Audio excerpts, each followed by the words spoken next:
Assalamu alaikum, everyone. So today we're going to be reading from Surah um, 48, verse 22. A'udhu billahi minash shaitanir rajim. Bismillahir rahmanir rahim. Victory guaranteed for the believers. If the disbelievers ever fought you, they would turn around and flee. They have no Lord and Master. They have no helper. Such is God's system throughout history, and you will find that God's system is unchangeable. He's the one who withheld their hands of aggression against you and withheld your hands of aggression against them in the valley of Mecca after he had granted you victory over them. God is seer of everything you do. It is they who disbelieved and barred you from the sacred masjid and even prevented your offerings from reaching their destination.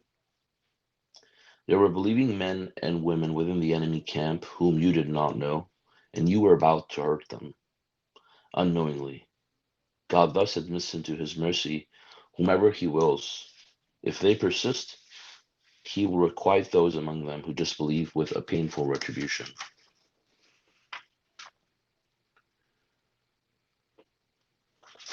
So these verses refer to God's system that he has in place for everyone throughout humanity.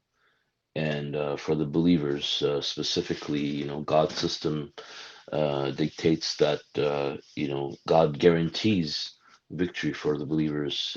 If the disbelievers ever come in combat with the believers, God will grant victory to the believers, and the disbelievers will turn around and basically run away. And because God says that, you know for the believers, God is their Lord and Master, and so of course, He's the one who grants them the support, and He's the one who grants them the contentment. And for the disbelievers, obviously, they don't have any Lord and Master, so they have nobody for their help or whatever this worldly, resources they have available, uh, that appear on the surface. That's all they have for their support. So obviously, that is in no comparison to the kind of support God provides. And this is God's guarantee for the believers. And God says this is His system throughout history, that you will find that God's system is unchangeable. So this system will never change. This is God's eternal system. No matter what era you're in, this is in Muhammad's era, but of course, in any era, this is God's system, and God's system will remain the same throughout humanity. So we can see that during Muhammad's time, also, the disbelievers barred Muhammad from entering God's sacred masjid, and prevented his offerings from even reaching the Kaaba. And we can see that he actually was about to hurt them by attacking them, and but God didn't allow that to happen because there were believers among them. And this is how precise God's system is, that He will protect the believers if they are, if even if they're not known to you, and He'll also protect the believers from hurting them, because of course, hurting those believers would be a sin. So He prevented that from happening. And then you know people who will continue to disbelieve and continue to persist in persecuting the believers, God says that He will requite them with a painful retribution. Of course, they were doing this to Muhammad to persecute him, uh, because he believed in God alone and didn't believe in their idolatrous doctrines. And So God will. I'll continue to read. Verse 26 says, While those who disbelieved were enraged and their hearts were filled with the pride of the days of ignorance, God blessed his messenger and the believers with peaceful contentment, directed them to uphold the word of righteousness. This is what they well deserved. God is fully aware of all things. God has fulfilled his messenger's truthful vision. You will enter the sacred masjid, God willing, perfectly secure, and you will cut your hair or shorten it as you fulfill the pilgrimage rituals there. You will not have any fear, since he knew what you did not know. He has coupled this with an immediate victory.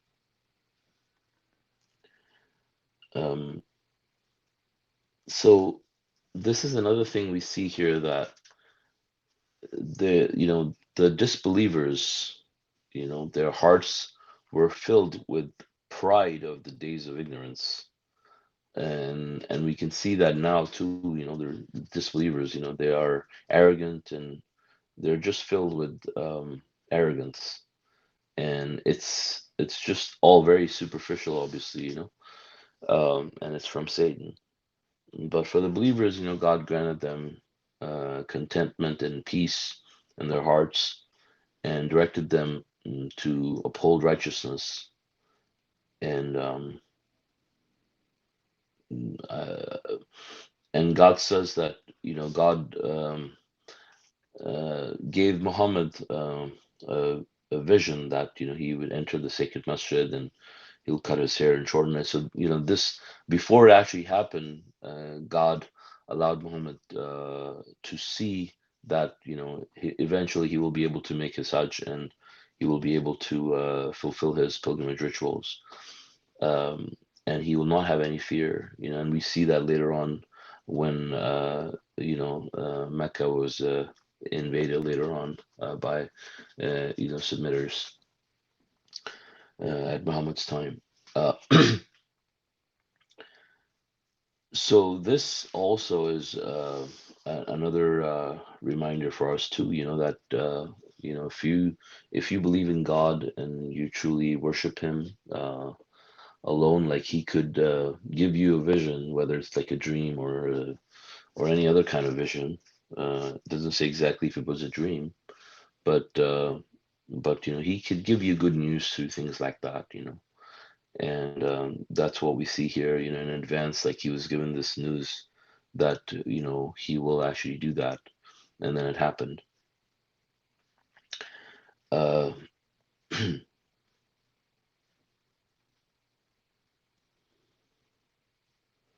then it says, since he knew what you did not know, he has coupled this with an immediate victory. So obviously, um, he has coupled this with an immediate victory, and in this case, then that was a great victory for submission, because that's when Mecca was purified for worship of God alone again during Muhammad's time.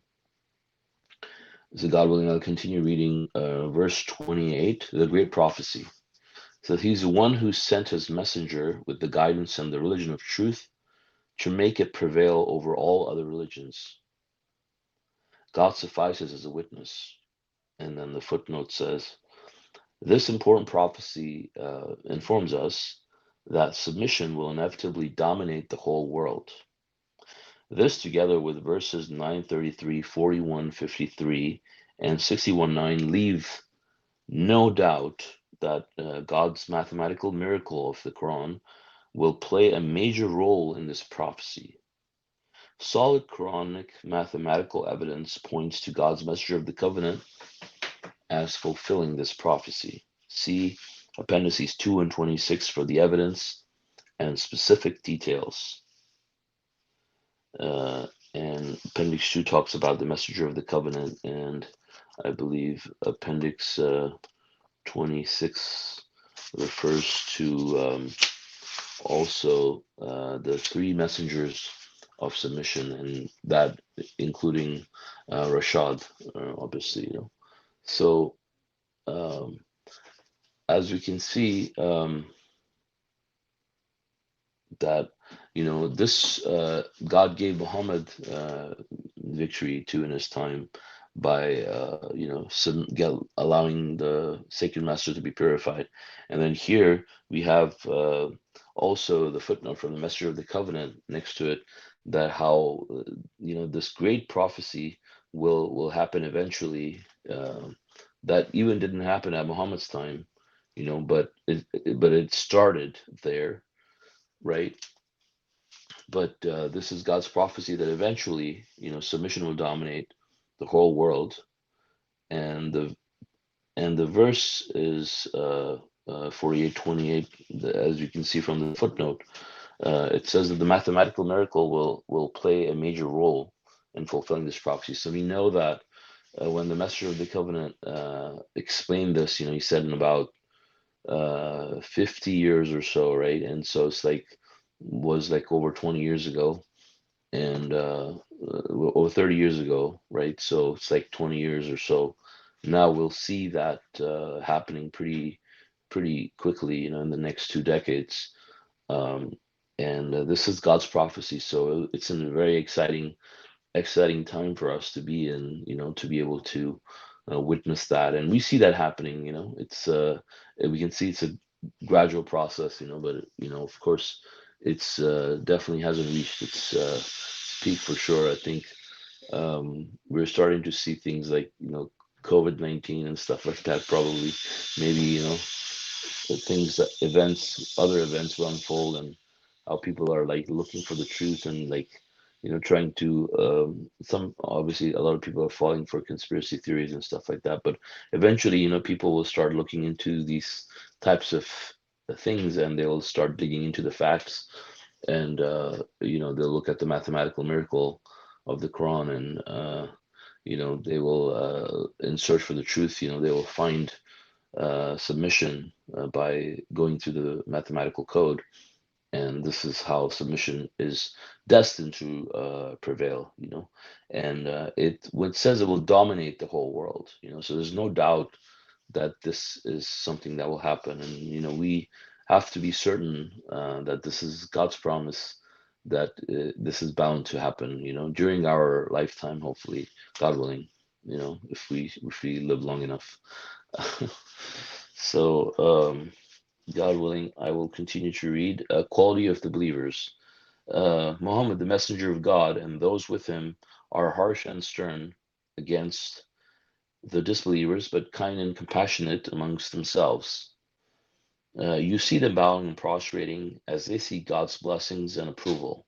Their marks are on their faces because of prostrating. This is the same example as in the Torah. Their example in the gospel is like plants that grow taller and stronger and please the farmers. He thus enrages the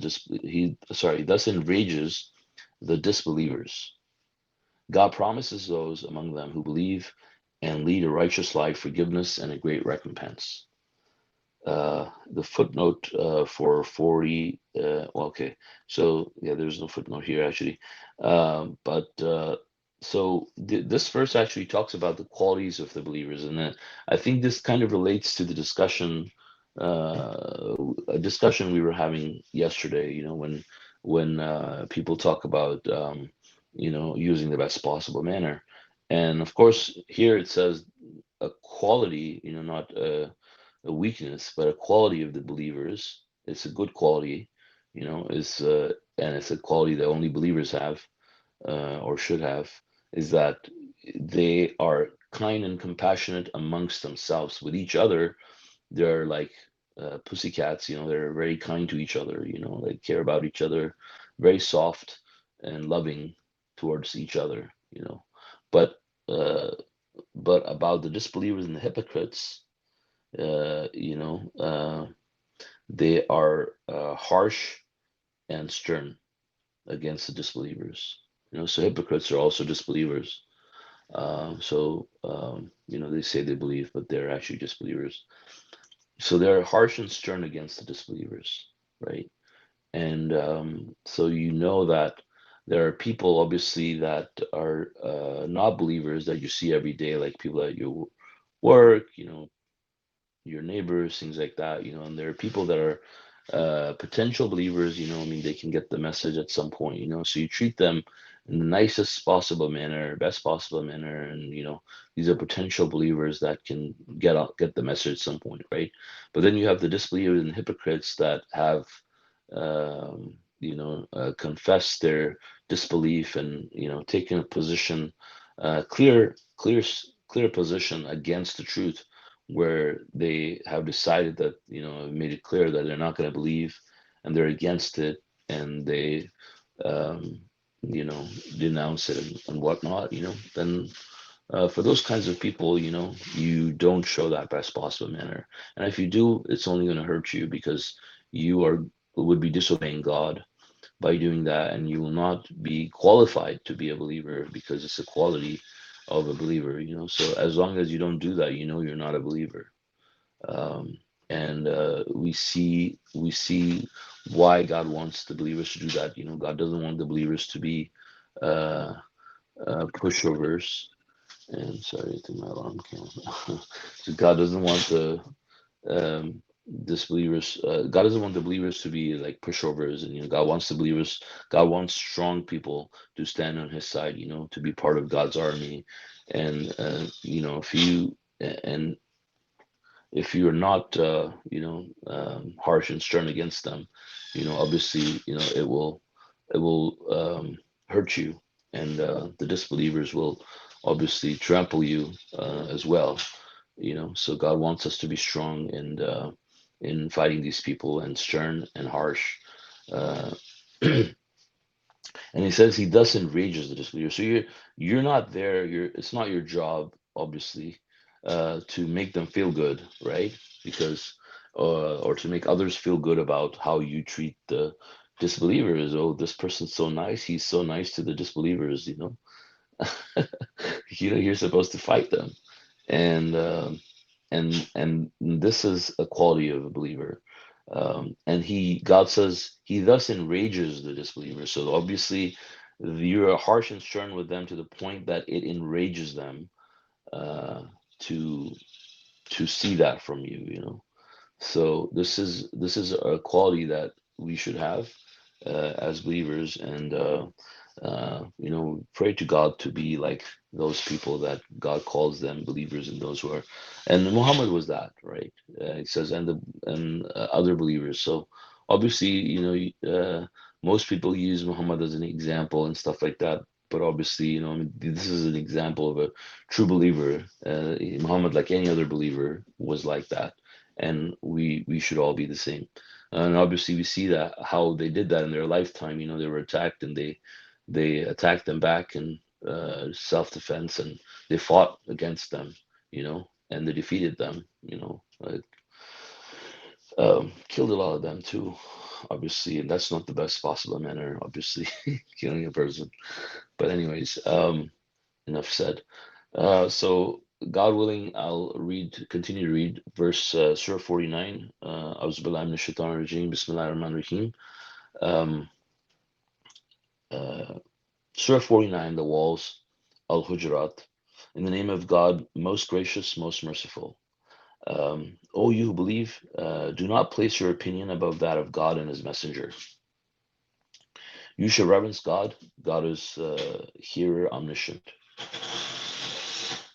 Sorry about that. I think there's some woodwork happening or something. Oh, okay. I'll try to wrap up quickly. Uh, in the name of God, most gracious, most merciful. O you who believe, do not place your opinion above that of God and His Messenger. You should reverence God. God is here, omniscient. Maybe I should close the window. Just give me a second.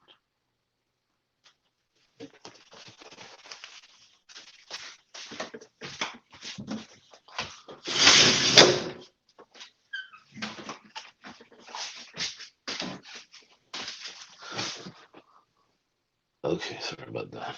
All right. Uh, so I read verse 1, God willing, I'll start again. It says, O you who believe, do not place your opinion above that of God and His Messenger. You shall reverence God. God is hearer, omniscient. Uh, Verse 2, O you who believe, do not raise your voices above the voice of the prophet, nor shall you shout at him as you shout at each other, lest your works become nullified while uh, you do not perceive. Surely those who lower their voices at the messenger of God are the ones whose hearts are prepared by God um, to become righteous. They have deserved forgiveness and a great recompense. Uh, and then the footnote for verse 2 says, whenever the word prophet, Nabi, is used in reference to Muhammad, it invariably refers to him during his life, not after death. Obviously, we cannot possibly raise our voices above Muhammad's voice now that he's dead. See also 33, 56. And 49:3 says, respecting the messenger helps outsiders and visitors in coming to God's message. And this is very important.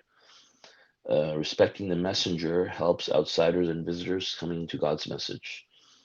And then verse 4 says, as for those who call on you from outside the walls, most of them do not understand.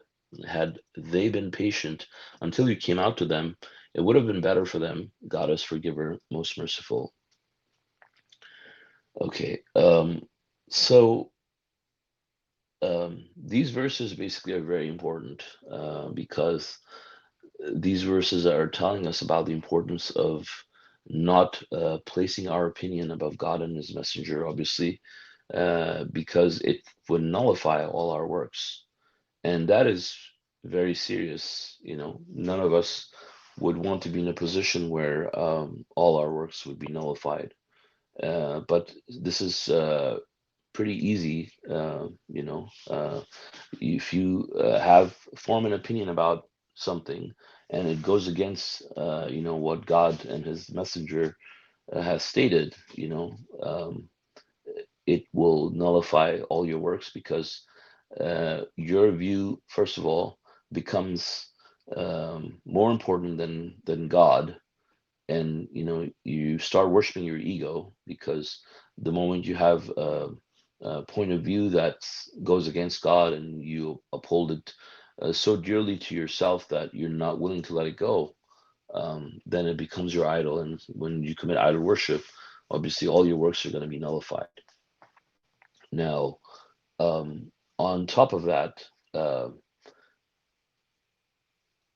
when you do that by, let's say, shouting at the messenger or disrespecting the messenger while he's alive, obviously will repel other people, from coming to the message. And we see that happen during Rashad's time as well, where people were shouting, yelling against him, and like not taking him seriously enough and disrespecting him and stuff like that. And God's, those people did nullify their works for sure.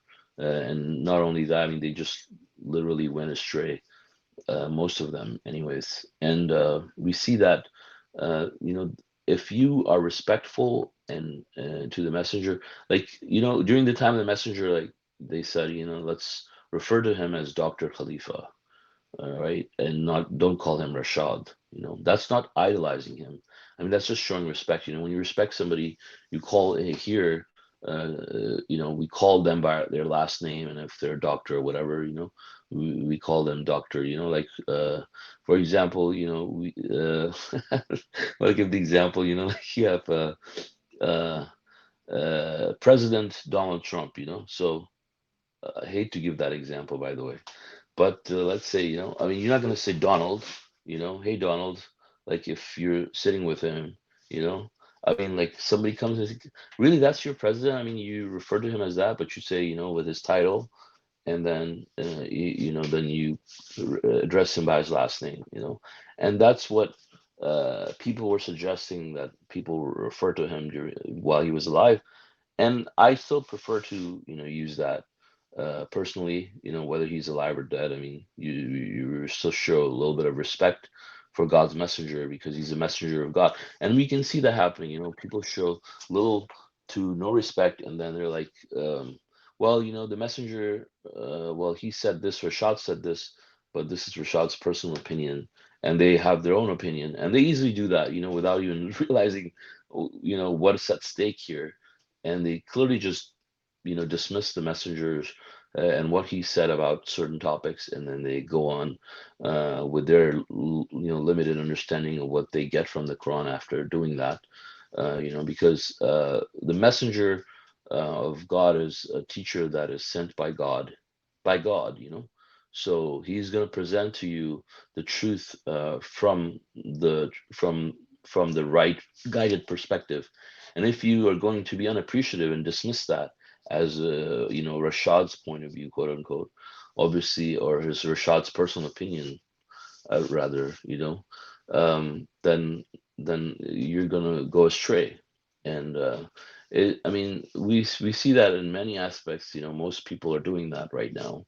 Most people who prefer, I mean, who refer to them as submitters, have opinions of their own that clearly go against the messenger, and they will go against it. Many of them will say they believe in the messenger and they uphold the messenger's point of view and uphold what he says and all that stuff. But then when it comes to the views that they idolize, they're not willing to let them go, and they uphold them very close to them, and they've idolized. A perfect example of that, as you know, is circumcision, for example.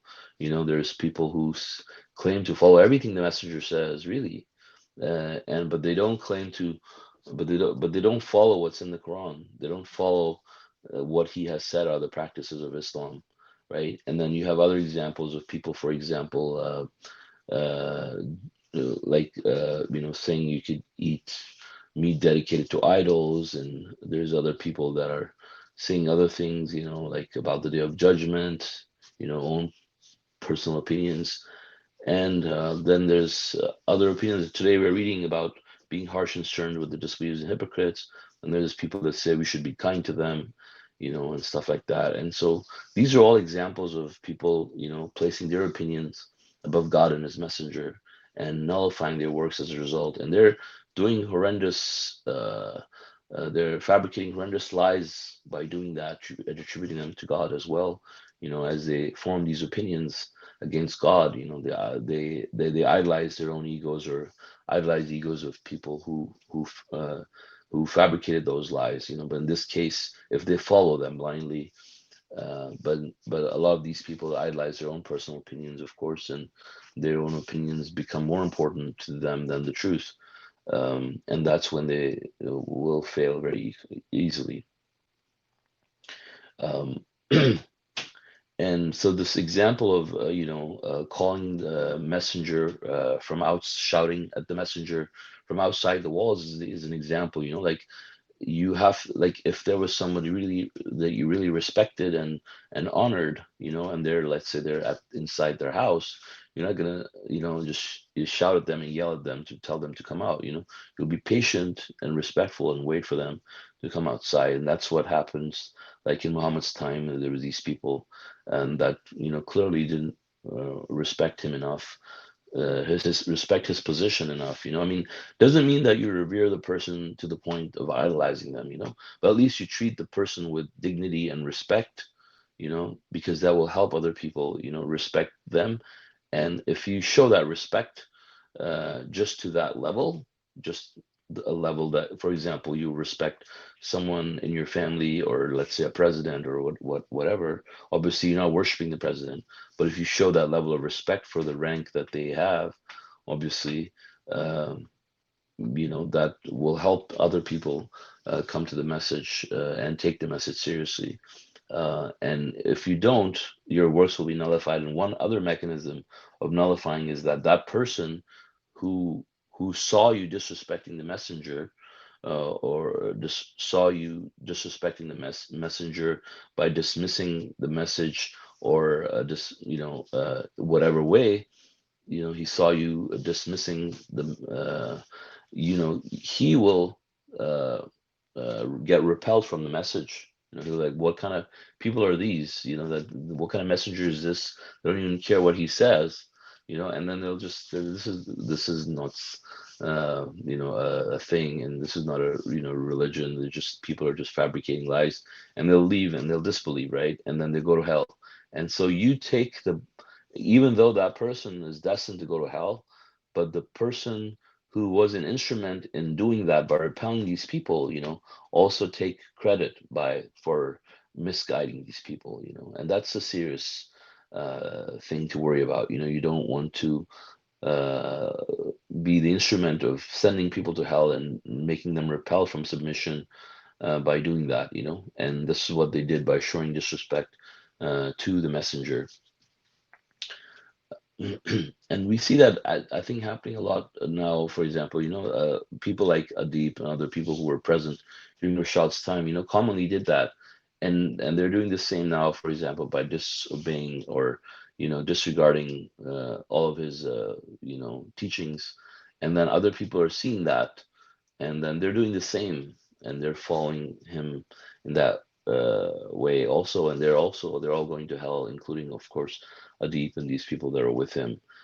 So this is a clear example in what that can do to you. You know, of course, uh, these people went astray greatly because of these types of things that they did as well. You know, so God didn't guide them, and we see the results of that. So, um, God willing, I will stop here for any comments and questions.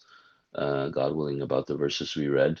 Um, there is one question that I see, and this is from brother Masyab, I believe. I hope I'm pronouncing it right. So he said, "Salāmun Alaykum. How do I assure myself that I'm not a hypocrite? Is there any way?" So, um, since, well, it is kind of not really directly related to the verse, any of the verses we just talked about, but I mean, if you guys have no other well, comments or questions, or maybe we can just address that after we address the comments about the verses. I think that makes more sense.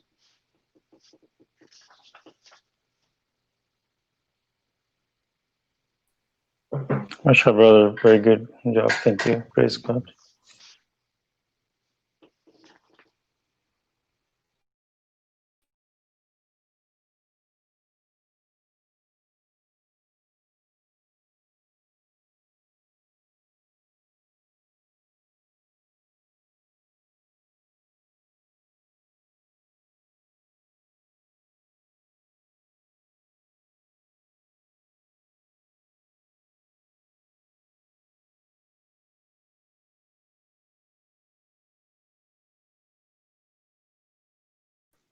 How many verses do you read?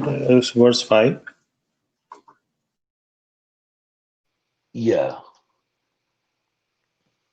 I read up from verse 48:22 to verse 49:5. Yeah, Masha Allah, you know, there is a lot of talk about the, you know, when God says that don't put your opinion above the messenger and don't raise your voice above the prophet. It's just, you know, simple. I mean, even if you look at some of the audios from the Messenger of the Covenant, they also talking about the same topic. And some of people, like, you know, they have objection to it. But common sense is that, you know, in any organization you go to, whether it be a school or at workplace or military or anything, you're somebody that is above you. Even you go into police, somebody has a higher rank than you give them respect. That's just common sense. They're high rank, they know more, they have more education in any sense.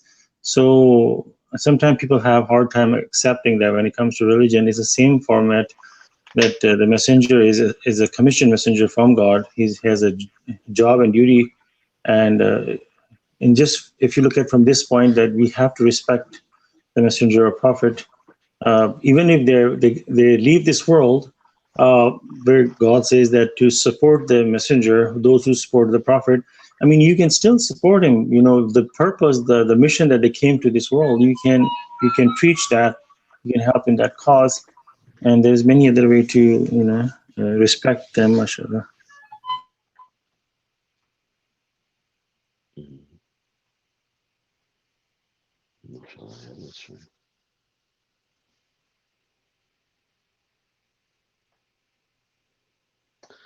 Okay, so I guess maybe I can address the other question also about how to you're not a hypocrite. Yeah, so I mean, I think if yeah, there's a way. Obviously, you have to see the qualities of the believers and the qualities of hypocrites that God talks about. So you go through the description of it in the Quran and you see what their qualities are. For example, God says that the hypocrites, they only show off in front of the people. Like when they get up for their prayers, they get up lazily. When they um, you know do give to charity, they do grudgingly, things like that. So there's all these descriptions. So you ask yourself, like, why, if somebody says you're a hypocrite, so you reason yourself, I am, you start by saying, okay, I am a hypocrite. Am I doing this? Am I doing that?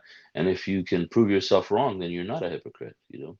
But if you find out that you have all the qualities, then you can fix those, right? And then God says, the hypocrites, they harbor doubts about the hereafter and this and that, and so you start to reason with yourself and you start to discover your own beliefs internally, like what you believe and stuff like that, and then you'll know based off of that whether you are a hypocrite or not. And obviously, if you're sincere, I mean, God will guide you to see the truth. Because obviously there's hypocrites that don't know they're hypocrites, but the thing is that they don't go through the same exercise with even wanting to find out whether they're hypocrites or not. They just say, they're hypocrites, and they don't think that they could be hypocrites. They think they're believers. But for a believer, I think you got to look at the it very objectively and reflect.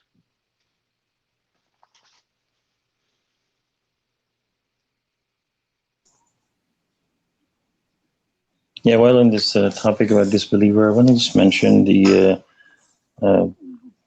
there's a hypocrite and then there's a disbeliever. On my last cross study, I mentioned something that when I checked it later, and made a mistake, where God's talking about the disbelievers.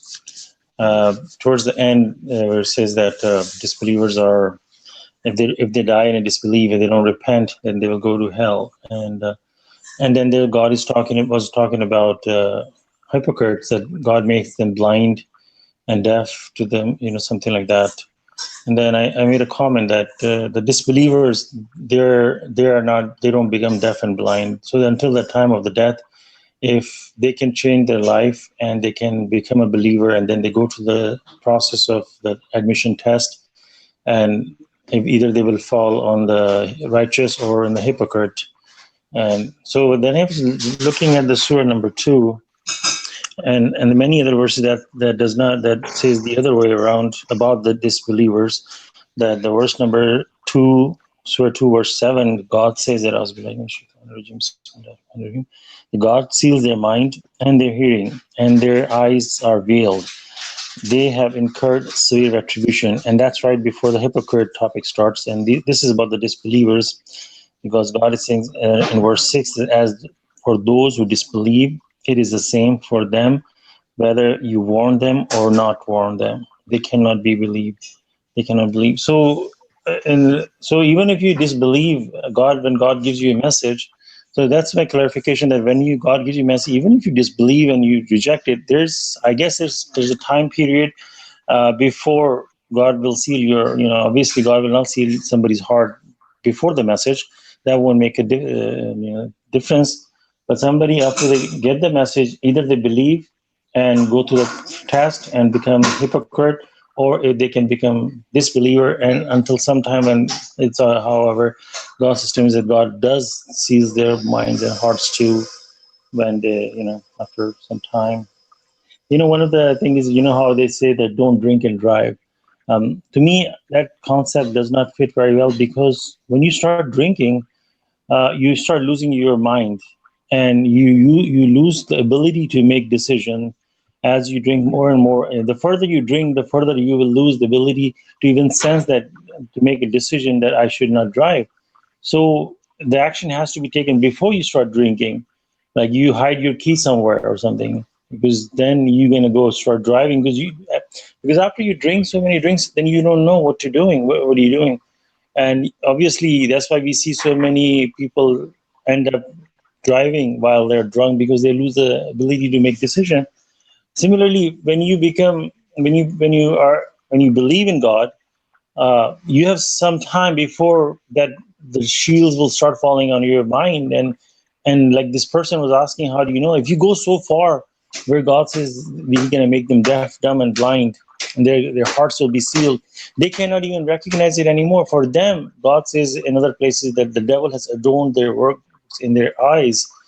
So for them, they will be like, yeah, we are the best people, we are the best righteous people, but they have no understanding of the mashallah. That's one way to look at it. I was just thinking, like, how would you hide your keys from yourself? Yeah, probably. You know, You have like, to have somebody else hide it for you. right? Yeah, that's probably. Or you have a lock system where there's a timer, that Mm-hmm. in 4 hours it will open or something. Mm-hmm. Yeah. You Yeah, know I was that's why gonna they say. have those breathalyzer start keys, where Mm-hmm. you have to breath into the car ignition, then it will Mm-hmm. start. It will sense if you are drunk or not. Right. Yeah. I thought you were gonna say that you just don't drink. That's the solution. That is the best solution. That's why God says to not to drink, because it alters your Mm-hmm. mind. Mm-hmm. Yeah, exactly. You Yeah. should not drink.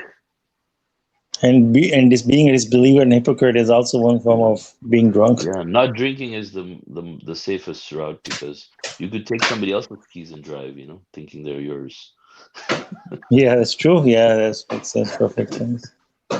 Yeah, I mean, they go so far that you would see somebody driving on the wrong side of the Hmm. freeway while they're drunk, because they have completely lost the ability to judge and Hmm. make a decision.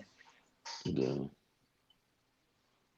So, So anybody else has any comments? Sorry, go ahead, Ali.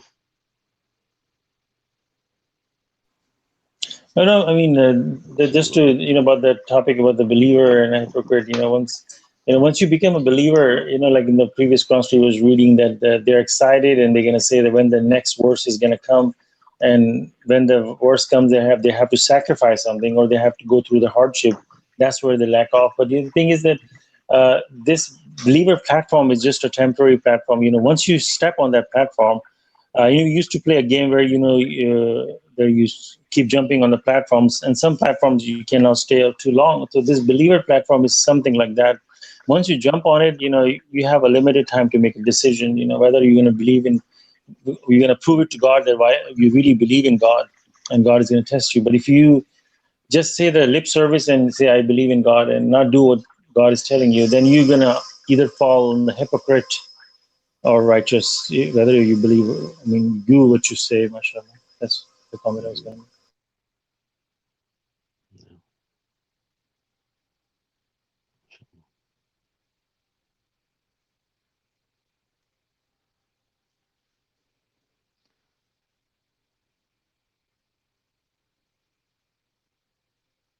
Yeah. Any other comments, questions? Off topic? Assalamu alaikum. I have a Someone? question. Sure. Verse 26, God says, and directed them to uphold the word of righteousness. Mm-hmm. Yeah, so I was asking, you know, Mm-hmm. What is the word of righteousness? mm, Mm-hmm. It's a good yeah, question.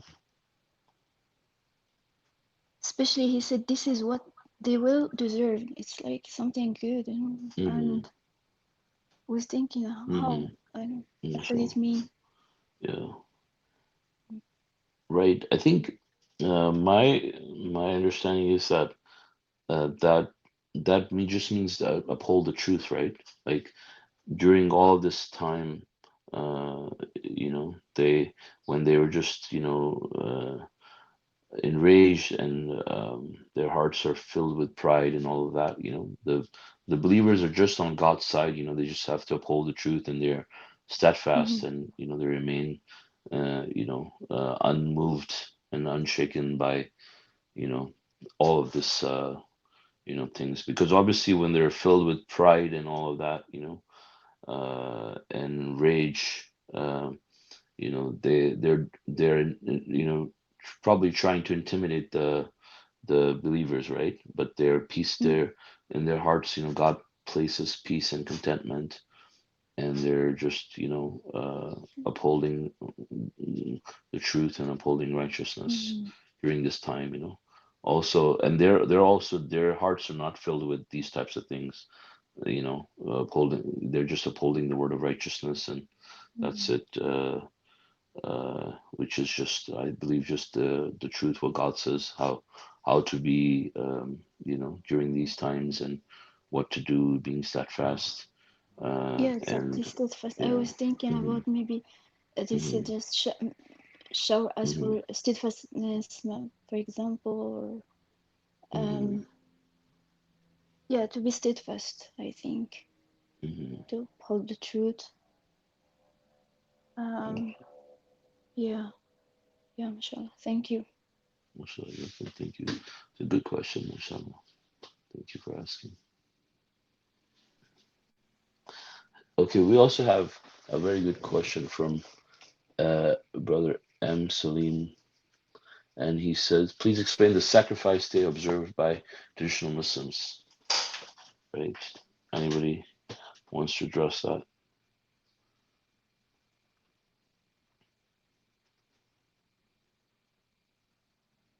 Okay, so I guess maybe I can address that.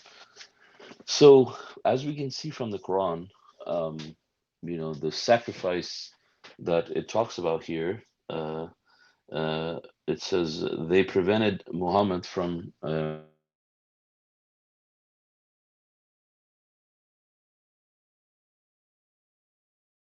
offerings from reaching the Kaaba, right? And so um, they actually this was, we read about this in the verses we read actually. So this is actually a part of the Hajj ritual, right? When you observe Hajj, as a way of conserving the resources on site, because there's millions of people from around the world are going to converge in this one location.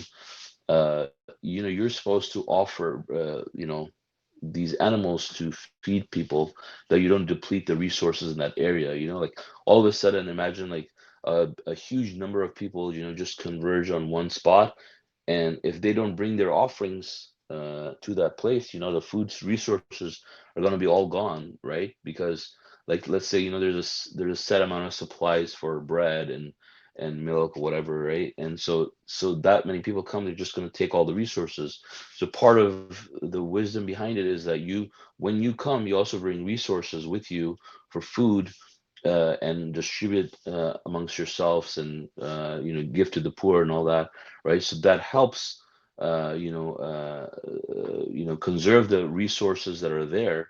You eat these things, so like the rest of the stuff stays normal, because there's so many people that will perform this ritual, at one point.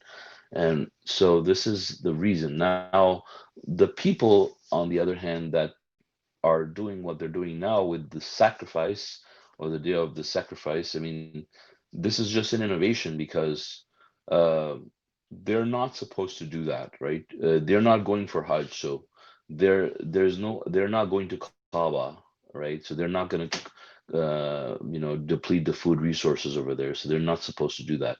It's just a ritual that they have been doing. It's a religious innovation.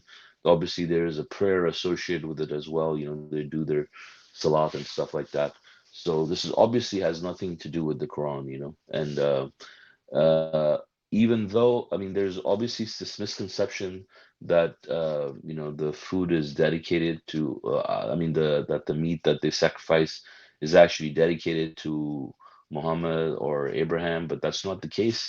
When they do the sacrifice, the meat is just dedicated to God alone. They just take God's name on it, they eat it. So it's not prohibited for us to eat that meat. However, we're not supposed to do those types of sacrifices as religious, because they're religious innovations. God didn't tell us to do that.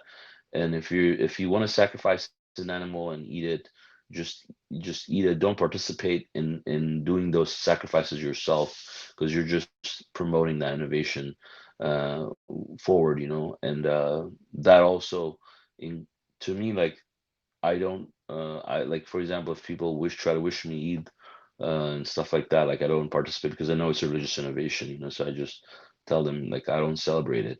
And obviously, there's no point in doing those sacrifices if you're not going for Hajj. If you go for Hajj, then you have to do the sacrifice, and that you do that at in Mecca, So, this is just people just make the religion difficult for themselves by doing these types of things. This is not part of religion, and I think that's really the right. I mean, the short answer. Hope that answers your question, brother.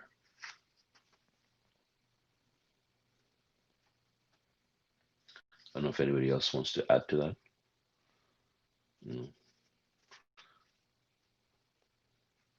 it's hard when you're surrounded by these people, on around this time. Thank God it's not the case here. Others probably suffering from that. Isn't the verse that God says that when you on Hajj, you have to, if you cannot sacrifice animal, you have to fast for like 7 days or 3 days, and when you come back, you do 7 days. So, which clearly reflects that God is Which telling verse are you us. talking about? We was trying to find it. Okay. If you cannot sacrifice an animal during the Hajj, you have to fast for certain days. Oh, yeah, Is it? yeah.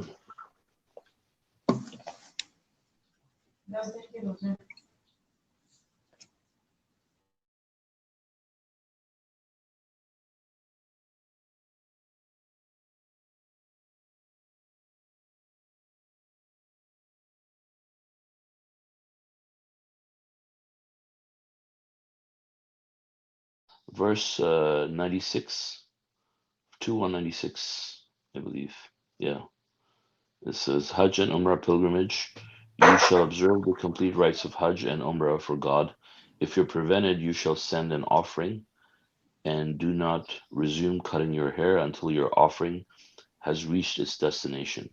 If you're ill or suffering a head injury, and you must cut your hair, you shall expiate by fasting or giving to charity or some other form of worship. During the normal Hajj, if you break the sanctity of Ihram, if you break the state of Ihram sanctity between Umrah and Hajj, you shall expiate by offering an animal sacrifice. If you cannot afford it, you shall fast 3 days during Hajj and 7 when you return home. So that is, and this completes 10. So that is, if you break your, that's the atonement part for if you break your, ihram. So Okay. you expiate by offering an animal sacrifice, and if you can't afford that, then you fast 3 days. Uh, yeah, but uh, that's additional sacrifice if you break your ihram, right? But if you can't do Oh, the additional sacrifice, then you do 3 consecutive days of fasting, right? But that's not for the regular offering, that you have to do. and if one cannot offer during the Hajj, or if No, no. it's If you if can't, this. if you can't afford to like do Hajj, then you don't even have to do Hajj, right? But then Okay. this is so then you obviously, if you're going to do Hajj, part of being able to afford Hajj is that you have to be able to offer one animal for sacrifice, right? Oh, But yeah, if that then makes but sense. then you have that much money, let's say, you set out for Hajj, and then if something happens and you break your ihram, then at that point, you already have your one sacrifice, but then you can't afford a second one, so then you can just offer 3 days fasting. Oh, okay. Thanks for clarifying. Yeah, no problem. Yeah, definitely that makes sense. If you cannot afford it, then you cannot afford to go to Hajj. You have to be able to do everything. Yeah. So similarly, any religious duty that you do, we need to look at where the source is coming from. If the source is coming from other than Quran, then that source becomes authoritative source that is telling you something to do. And we know that religious duties comes only from God, and He's the source, and he has the authority to issue religious duties. Similarly, like in any like in even a military, the commander, the seniors, they are the one issue the authority, and somebody else from outside coming and saying, no, this is what you're supposed to do. So you're violating the rule of the company. And same goes for the religion. I mean, and so basically you need to just check, where does it come from? Somebody come and tell you, this is what you're supposed to do. Like, even if you don't go to Hajj, you have to sacrifice animal. Then you need to know, where do you say that? And if you don't find it in the Quran, and we know that it's said in the other books, and then that books become a source right next to God, issuing religious duties where we don't have any way to confirm, first of all. And we don't even have to confirm it, because God says in the many places that this is the book is fully detailed, that you must follow this. There's nothing is left out of this Quran. Masha Allah. Yeah, and I also want to mention the verse that I was referring to about the animal sacrifice and the footnote. This is Surah 22, verse 36. It says, the animal offerings are among the rights decreed by God for your own good. You shall mention God's name on them while they're standing in line. Once they're offered for sacrifice, you shall eat therefrom and feed the poor and the needy. This is why we subdued them for you, that you may show your appreciation. And then when it says that they're for your own good, the footnote for that says, animal offerings from the pilgrims conserve the resources at the pilgrimage site. Note that almost 2 million pilgrims converge on Mecca during pilgrimage. So now that number is like almost like 3.5 million, right, every year, and obviously it continues to grow. So that many people just come, in a short span of time to, one small city. Obviously, God wants to conserve the resources there by just bringing in offerings and eating that, so everything else stays normal. It's like when you have the shortage of like toilet paper and stuff like that. Now we see how that would happen, for everything in Mecca, right? When people come, if they're not eating, all the food supplies are, they would have to really stock up like a lot of food for that to not, be the case. Um, when you talk about millions of people converging. So that's the only reason you're supposed to do that. So obviously what the people are doing now is just a religious innovation that, they're following. So,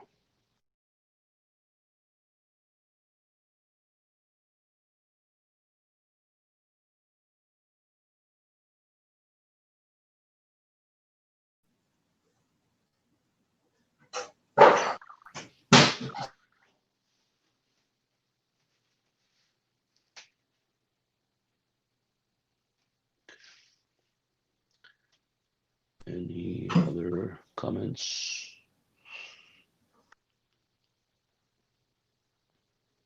What do you guys think about the great prophecy?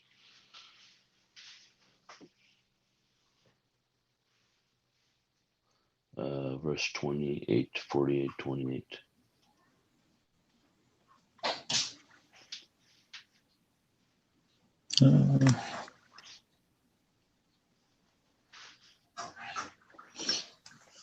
Yeah, it's very,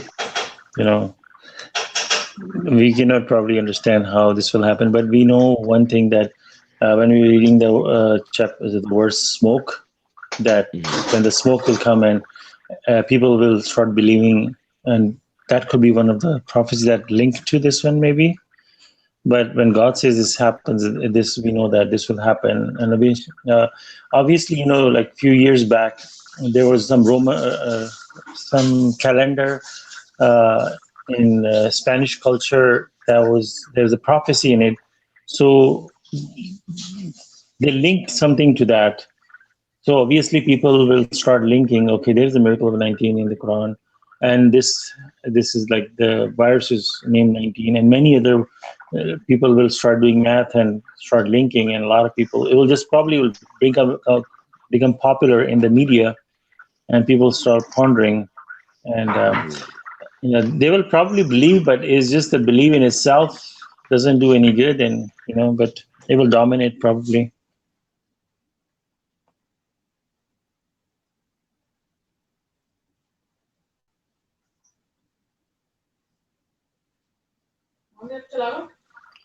Yeah, mathematical miracle in a sense will play a great role, and I think that hasn't um, so far, like it's not been the you know center of people's attention when it comes to religion. The scientific proof.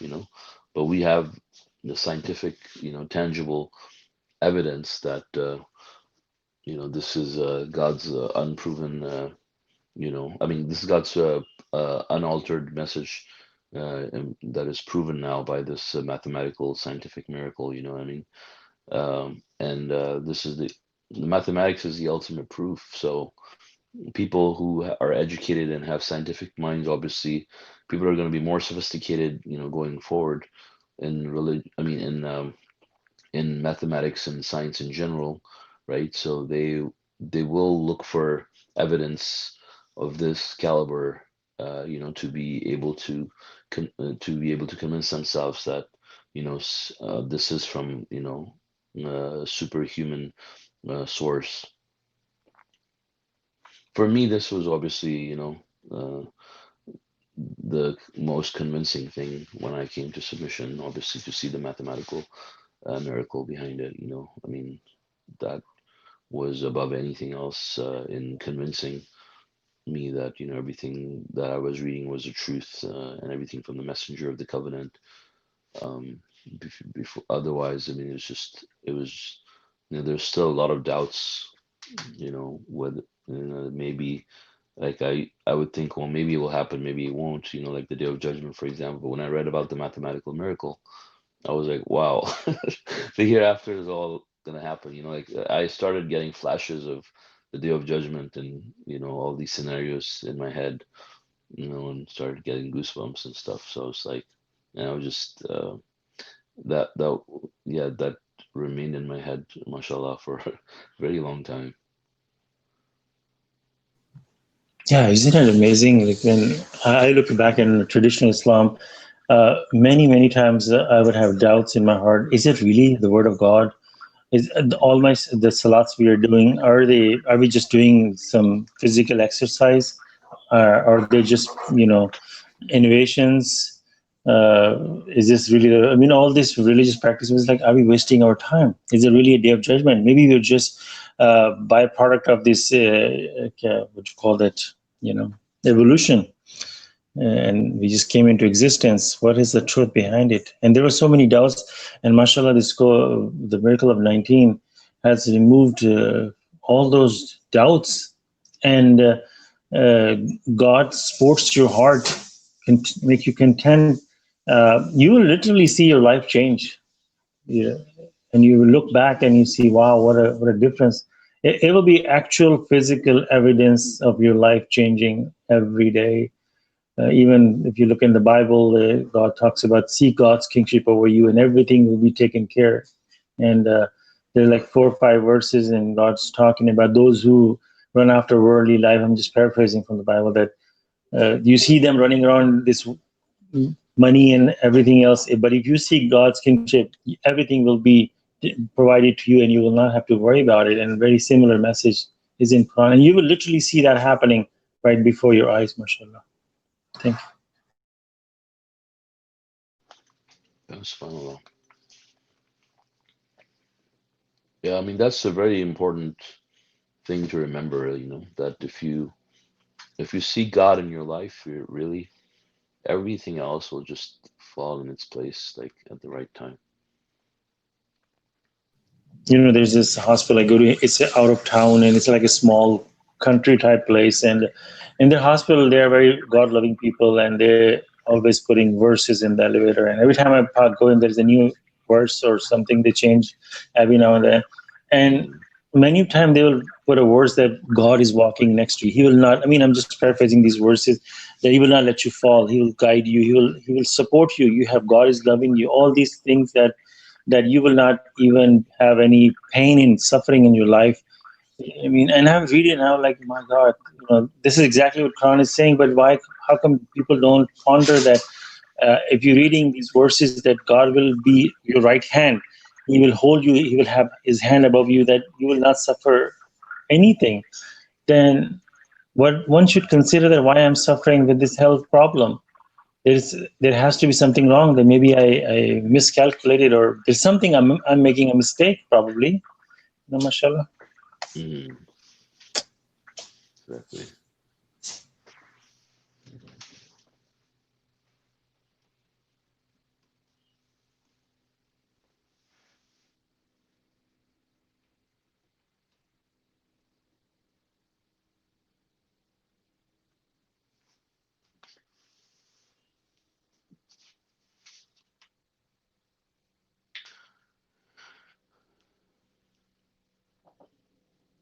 Okay, well, actually, one thing I forgot to mention, I think that's very important, and that was in verse 29.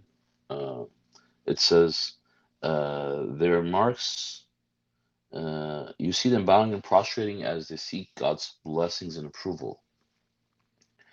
Their marks are on their faces because of prostrating. This is the same example as in the Torah. Okay, so their marks are on their faces because of prostrating. Now, this is very important. When you read this at the outset, like it seems like this is referring to like a physical mark on your forehead, because you've prostrated too much, and you see that there's people that will put like artificially try to create this mark, a mark on their foreheads, to show that they're righteous, and they're believers because they have a mark, and they look for the physical mark, and they think if you don't have it, then maybe you're not a believer.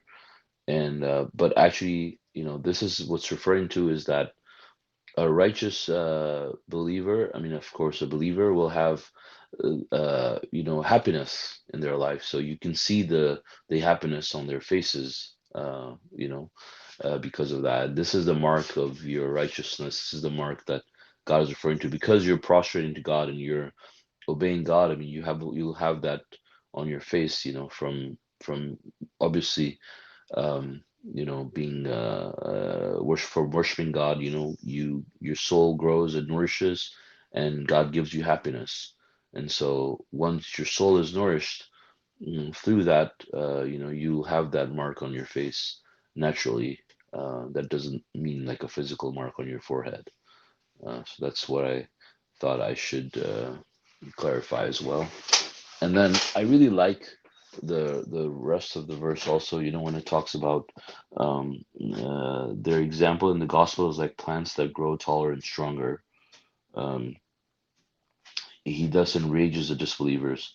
So imagine plants that grow taller and stronger, right? I mean, the disbelievers will hate to see God's blessings come your way and see you become stronger and better believers every day. Like it's like a tree. For example, plants that grow taller and stronger. I mean, how they grow. The believers can grow like that, probably even big, more. I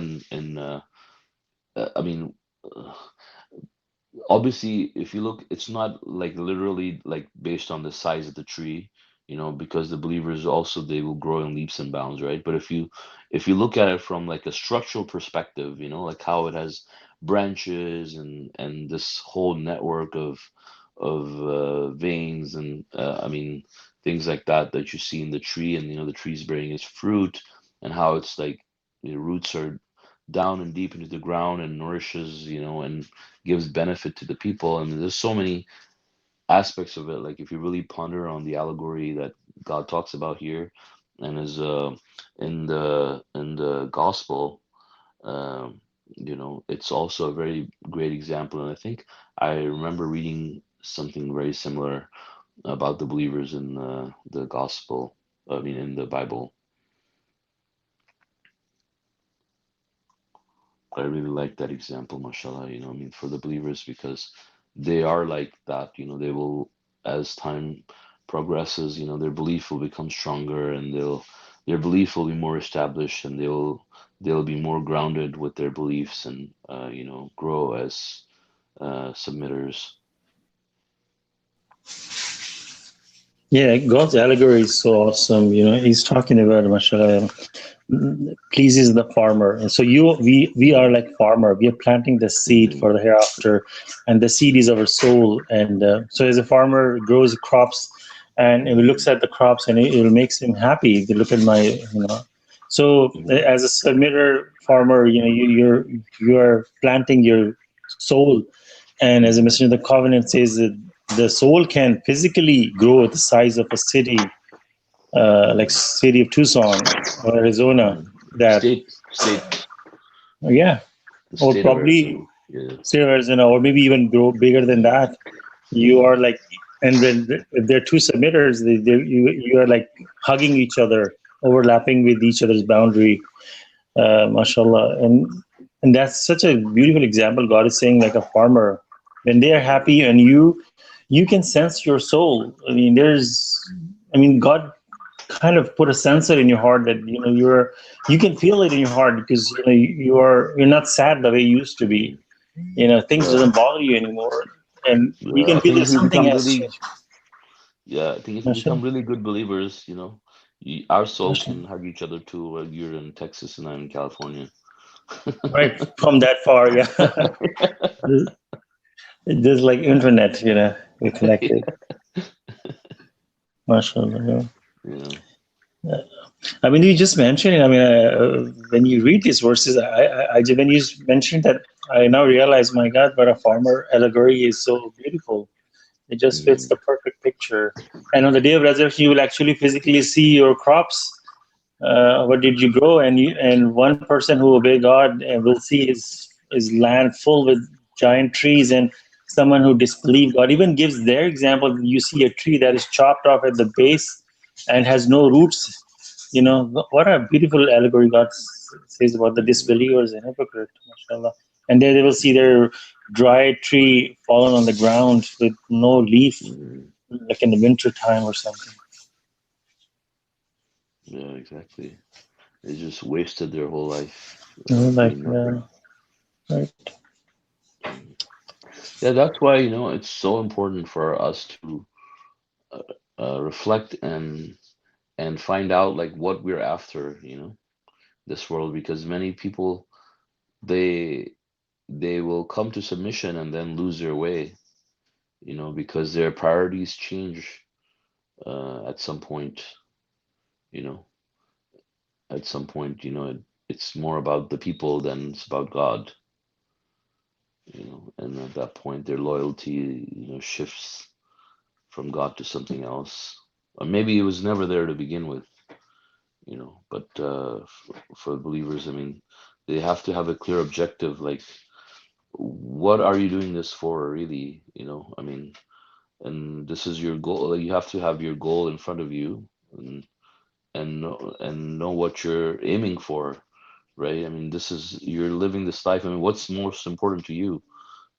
Is it the people around you?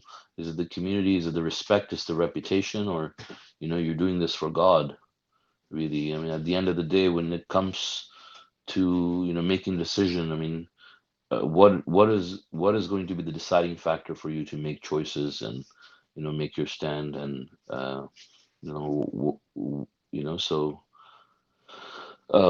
because when you don't, obviously you could be like those trees, that are chopped, and they don't grow, and that's it, then they're wasted, but a tree that is, uh, has all of its branches in place and its roots in place, and are aimed at pleasing God, obviously, also, I mean, the farmer could be also, God, because it pleases him to, he's the one who guides us.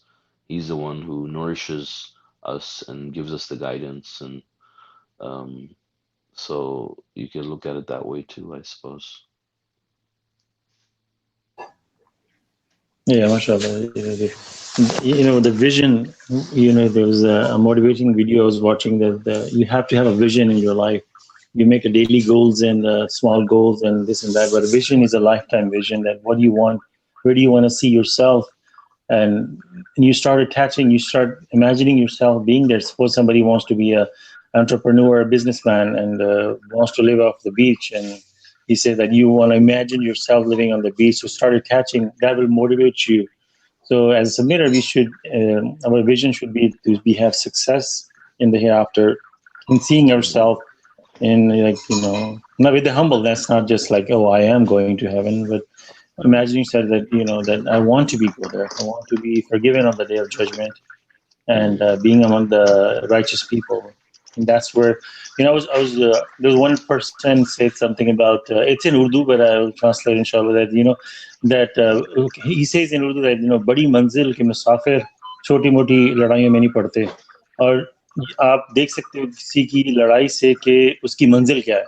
Like the people with their vision, their destination, if it's big, they will not get involved in small fights, small arguments. Because their vision is so high that they will not even bother with. And if somebody is fighting, and you can sense what their vision.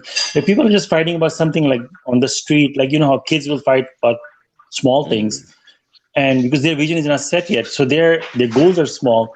But like you see on the street, people are like, somebody is a homeless or something, they're fighting, and you can see their vision is. But you can also see that somebody who's a millionaire or someone very, very rich, and he runs a company, he will not get involved with some people in the base, like something that entry level. He said, oh, you just sort it out yourself. He doesn't want to get involved because his goals and his missions, everything is high.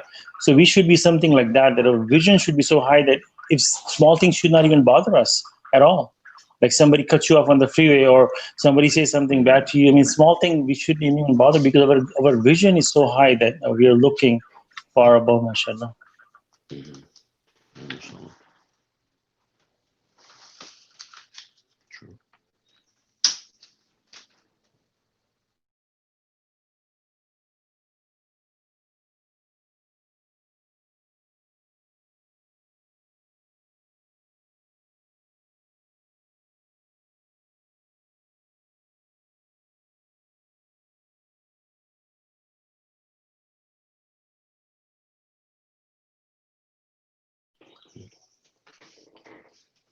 True. So,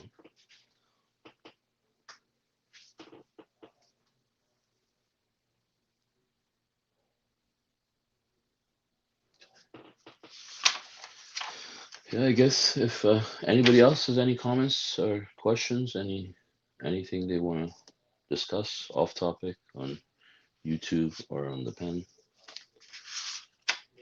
Okay. Just give them a minute or two if anybody has to type.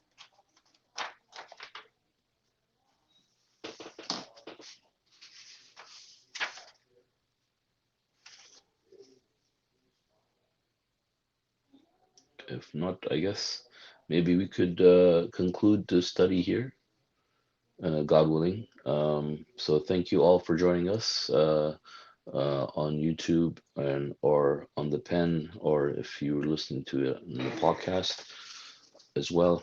God willing, our next study is going to be on Tuesday at 2 p.m. Pacific time, and our teacher is going to be Ali. You're gonna do it? Inshallah. Okay, inshallah. Okay, so thank you guys for joining us, and God willing, we'll see you soon. God bless you all. Assalamu alaikum. Islam.